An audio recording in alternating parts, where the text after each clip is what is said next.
अस्सलाम वालेकुम students, welcome to my YouTube channel. आज हम चैप्टर नंबर 4 स्टार्ट करेंगे जिसका नेम है factorisation and algebraic manipulation. Exercise 4.1 है हमारे पास। क्वेश्चन नंबर 1 है factorise by identifying common factors.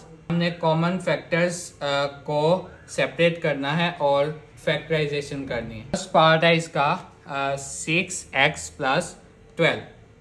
हमने क्या करना है, इन दोनों में जो कॉमन फैक्टर्स हैं वो हमने सेपरेट करने हैं। ठीक है, अब देखें यहाँ पे देखेंगे कि ऐसी वैल्यू जो दोनों के टेबल में आए। अब देखें 6 है, 6 1 जार 6, 6 2 जार 12। ऐसा फैक्टर लेना है जो दोनों को डिवाइड करे। ठीक है, अब देखें 6 हमने कॉमन निकाला तो यहाँ पे 1 रह जाएगा और यहाँ पे 2। ये सेकंड पार्ट है 15y² प्लस 20y। अब हम यहाँ पे देखें, ऐसा हमने फैक्टर लेना है कॉमन जो दोनों में हो, दोनों को डिवाइड करे। अब देखें 5 है, 5 हम कॉमन लेंगे और यहाँ पे देखें y दोनों में है, एक कॉमन हमने निकाल लिया। ठीक है, ब्रैकेट 5 3 15 और एक यहाँ पे 2y थे, हमने क्या किया, एक y को कॉमन निकाल लिया तो एक रह गया, प्लस 5 4 20 और एक y जो हमने निकाल लिया था यहाँ पे सिंपल 4 आ जाएगा। थर्ड पार्ट है -12x² माइनस 3x। अब देखें माइनस दोनों में कॉमन है, हमने कॉमन निकाल लिया।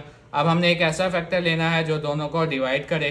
तो देखें 3 अगर कॉमन निकालें, 3 इसको भी डिवाइड करता है, इसको भी। 3 4 12 और एक x हमने कॉमन निकाल लिया क्योंकि यहाँ पे 2x थे, यहाँ पे एक x, तो दोनों में कॉमन x है वो हमने यहाँ पे कॉमन निकाल लिया। तो यहाँ पे रह जाएगा 4 और एक x निकाला और एक x यहाँ पे रह जाएगा। और आपको पता है कि अगर हम माइनस कॉमन निकालें तो अंदर वाली वैल्यूज़ के साइन चेंज हो जाते हैं। ये माइनस था, ये प्लस, ये माइनस था, प्लस। अब 3 भी हमने कॉमन निकाल लिया, x भी, तो यहाँ पे क्या रह जाएगा 1। नेक्स्ट पार्ट है 4a² b प्लस 8ab²। अब देखिए हमने एक ऐसा फैक्टर लेना है जो दोनों को डिवाइड करे। 4 हमारे पास है जो इसको भी डिवाइड करता है और इसको भी। ठीक है, अब देखें दोनों में a भी कॉमन है, b भी, दोनों हमने निकाल लिए। 4 कॉमन, a भी हमने निकाल लिया, b भी निकाल लिया, यहाँ पे सिंपल क्या रह जाएगा, एक a। ठीक है, अब देखें 4 2 8 और a हमने निकाल लिया, b 2 थे, एक निकाल लिया, तो सिंपल यहाँ पे b रह जाएगा। ठीक है, नेक्स्ट पार्ट है xy minus 3x² plus 2x। अब देखें तीनों में कॉमन क्या है, x, यहाँ पे भी x है, यहाँ पे भी x है, तो सिंपल यहाँ से x कॉमन आ जाएगा। यहाँ पे रह जाएगा y, यहाँ पे -3, 2x से एक हमने निकाल लिया तो एक रह गया, प्लस 2, एक x निकाल लिया था, तो इसका आंसर आ जाएगा। क्वेश्चन नंबर 2 है फैक्टराइज एंड रिप्रेजेंट पिक्टोरिकली। पहले फैक्टराइज करना है और उसको रिप्रेजेंट करना है पिक्टोरिकली। ठीक है, फर्स्ट पार्ट है 5x प्लस 15। 5 दोनों में कॉमन निकाल लिया, x प्लस 3 आ जाएगा, यहाँ से x और 5 3 15। अब इसको पिक्टोरिकली कैसे ड्रॉ करते हैं, पहले हम एक फैक्टर एक साइड पे लेते हैं और दूसरा फैक्टर दूसरी साइड पे। ठीक है, इसको हमने यहाँ पे ले लिया 5, वर्टिकली ले लिया 5 और x को हमने एक बॉक्स में ड्रॉ कर दिया और 3 को हमने एक साइड पे। ठीक है, इन दोनों को कंबाइन करेंगे तो हमारे पास क्या आ जाएगा, x प्लस 3। अगर इसको इसके साथ मल्टीप्लाई करें तो क्या आएगा, 5x और इसको करेंगे तो 15। दोबारा इनको कंबाइन करेंगे तो क्या आ जाएगा, 5x प्लस 15।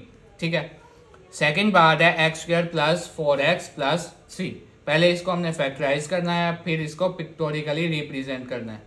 ठीक है, x² फैक्टराइजेशन कैसे करते हैं, फर्स्ट वाले के कोएफिशिएंट को पहले मल्टीप्लाई करते हैं लास्ट वाली टर्म के साथ, 1 × 3 3।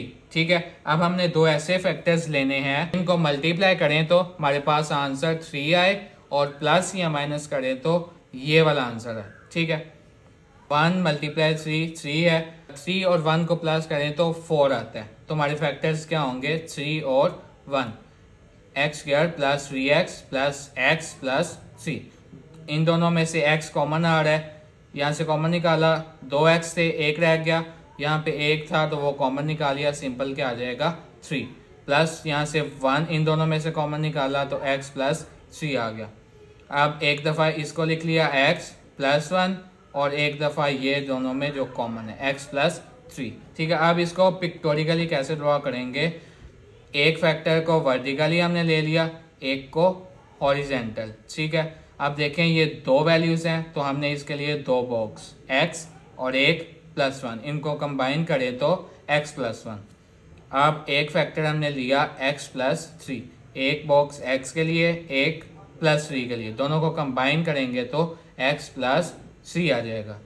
ठीक है, अब इसको करें x स्क्वायर, इसको इसके साथ करें तो 3x, इसको इसके साथ x, इसको इसके साथ 4। अब इन सब वैल्यूज़ को सम करें, सिंबॉलिकली रिप्रेजेंटेशन करें तो क्या आ जाएगा, x square plus 3x plus x plus 4, उसको सम अप करेंगे तो x square plus 4x plus 3 आ जाएगा। सॉरी यहाँ पे 3 है। ठीक है, 1 3s are 3। तो स्टूडेंट्स इसके जो रिमेनिंग पार्ट्स हैं वो आप खुद ट्राई कीजिएगा, बिल्कुल इसी मेथड से होंगे। अगर किसी भी क्वेश्चन में डिफ़िकल्टी होगी तो आप कमेंट सेक्शन में पूछ सकते हैं। इस वीडियो को लाइक करें, शेयर करें और मज़ीद क्वेश्चंस के लिए चैनल को सब्सक्राइब करें।